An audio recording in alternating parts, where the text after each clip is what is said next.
Bom, o vídeo de hoje vai ser um pouquinho diferente do que eu normalmente faço aqui no canal, porque apesar de que eu também vou fazer indicações, eu não vou fazer indicações apenas de filmes ou então de séries, eu vou fazer também indicações de leituras. Eu quero indicar para vocês então um livro, um filme e um quadrinho aqui ao longo desse vídeo. Então vamos conversar um pouquinho sobre algum desses títulos que eu tirei da minha coleção.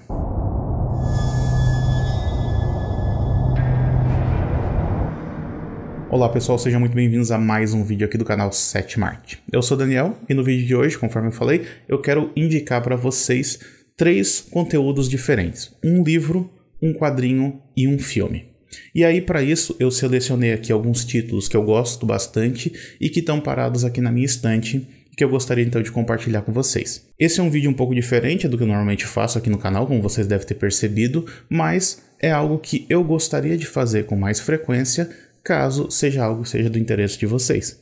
Então se você quer saber mais sobre as leituras que eu faço, sobre o que mais que eu tenho aqui na minha coleção, dá um like no vídeo, comenta aqui embaixo para eu saber que esse tipo de vídeo realmente gera um interesse por parte de vocês. Porque eu realmente não sei, porque até agora eu só fiz vídeo quase que exclusivamente sobre cinema. Mas eu também gosto de outras coisas, eu também gosto de falar sobre outras coisas. Então esse vídeo aqui é meio que um experimento que, se der certo, ele pode acabar se tornando um quadro recorrente aqui dentro do canal. Mas vamos lá então para a minha primeira indicação. O livro que eu queria indicar para vocês hoje não poderia ser nenhum outro senão um livro do Stephen King. Eu tenho uma coleção considerável dos livros do Stephen King aqui, não tenho todos, mas pretendo ter algum dia. E o livro que eu trouxe para indicar para vocês hoje é o Outsider, que é um livro que eu gosto bastante e que já foi adaptado para uma série de TV da HBO.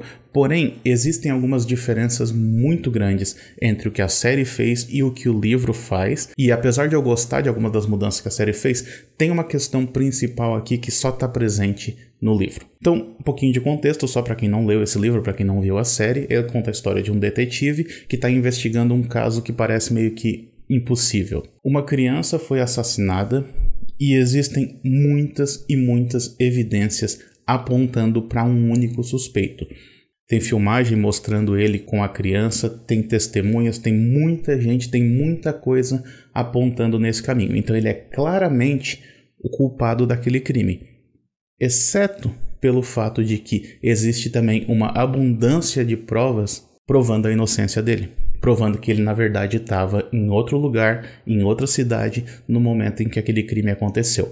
E a ideia do livro é tentar, até certo ponto, trabalhar essa impossibilidade. Como é que pode, ao mesmo tempo, a gente ter uma abundância de evidências comprovando a culpa desse cara e comprovando também a inocência dele. E o livro ele vai trabalhando isso muito bem, então você fica meio que grudado na leitura, querendo descobrir de fato o que pode estar acontecendo ali, como que aquela situação impossível pode acontecer. A série da HBO ela fez algo um pouco diferente. Por um lado, ela fez algumas mudanças que eu gostei bastante, como por exemplo, ela introduziu um elemento dramático maior para o protagonista, porque na série o protagonista ele perdeu o filho recentemente, ele está lidando com o luto dessa perda, enquanto que no livro isso não acontece, o filho dele está só num acampamento, numa coisa assim.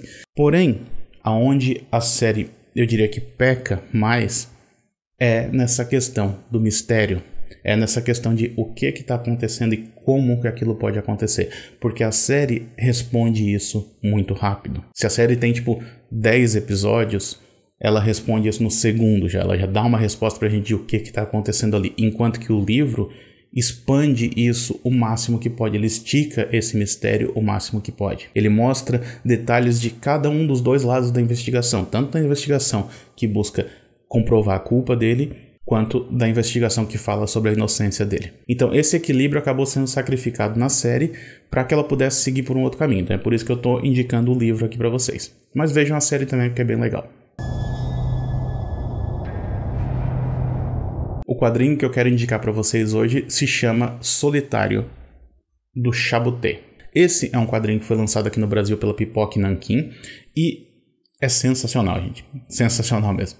Ele conta a história de um sujeito que vive isolado em um farol no meio do oceano, basicamente. É uma ilha bem pequenininha que só tem aquele farol e só tem aquela pessoa morando lá dentro.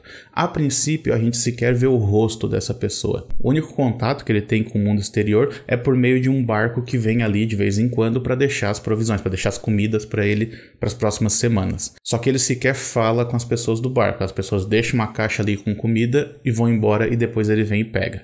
Só que daí tem um cara que trabalha nesse barco que fica curioso a respeito daquela história, a respeito daquela pessoa e tenta se comunicar com ele de alguma maneira. Então ele deixa uma carta dentro das caixas de comida e com isso ele acaba iniciando um diálogo com aquela pessoa que mora naquele farol. A partir desse momento a gente também começa a conhecer um pouco mais da pessoa em si, né? Do cara que mora lá dentro. E é somente aí, depois de um certo tempo da narrativa, é que a gente vai ver o rosto do cara. Porque até então a gente só tava vendo ele de costas, só tava vendo ele nas sombras, só tava vendo detalhes da mão dele, por exemplo. E a partir do momento que a gente conhece o rosto dele, a gente também passa a conhecer um pouco mais da rotina dele, né? Ou seja, o que ele faz quando o barco não tá ali. E basicamente a diversão dele é aprender com um dicionário que ele tem lá. Ele meio que joga pro alto, abre numa página, ele escolhe uma palavra para tentar entender o que é e para tentar imaginar o significado daquela palavra. Só que ele não tem nenhuma referência do mundo exterior, porque ele nunca viu o mundo exterior. Então algumas palavras acabam tendo um outro significado para ele por causa dessa limitação dele de vivências. Eu gosto muito dos quadrinhos do Chaboté, eu já tenho acho que uns 3 aqui em casa, tem mais alguns que eu quero comprar também. E ele tem um estilo muito próprio, assim, tem uma arte muito bonita, feita em preto e branco. Ele usa bastante o silêncio nas suas histórias, ou seja, não é uma história que é carregada de diálogos ou coisa assim, até porque o cara tá sozinho a maior parte do tempo. E ele consegue contar muito bem a narrativa por meio dos seus desenhos, que são muito bonitos. Então eu gosto demais desse quadrinho aqui também, então fica aqui a indicação para vocês. Por fim, eu quero indicar então para vocês um filme que foi lançado aqui no Brasil em Blu-ray, e eu tô falando do Morto Não Fala, do Denison Ramalho. Esse é um filme que eu acho sensacional, eu gostei demais da primeira vez que eu vi. Ele conta a história de um cara que trabalha no necrotério e que consegue falar com os mortos. Então aí ao longo do seu trabalho, enquanto ele está fazendo, por exemplo, autópsia ou coisa assim, ele está conversando com o cara que acabou de morrer. Porém, em certo momento, devido a alguns problemas que acontecem em casa, ele resolve então usar esse conhecimento em favor próprio. Ou seja, ele quer usar informações que ele adquiriu dos mortos para tentar se beneficiar em vida. Mas aí não demora muito para ele perceber que, conforme é dito em certo momento do filme, segredo de morto é segredo de morte. E as coisas não dão muito certo para ele. Esse filme aqui eu achei sensacional e eu acho que vale muito a pena vocês conferirem. Mas eu tô indicando esse Blu-ray aqui não apenas por causa do filme em si, que é muito bom, mas também por causa de todos os extras que vêm nesse Blu-ray.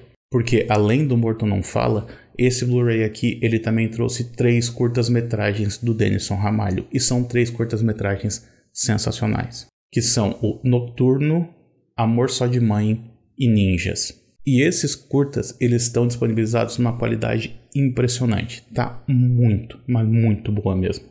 Além disso, o Morto Não Fala também tem comentário em áudio do Denison Ramalho, ou seja, tem muito mais coisa além de apenas o filme. E eu acho que vale muito a pena conferir porque tá numa qualidade impressionante.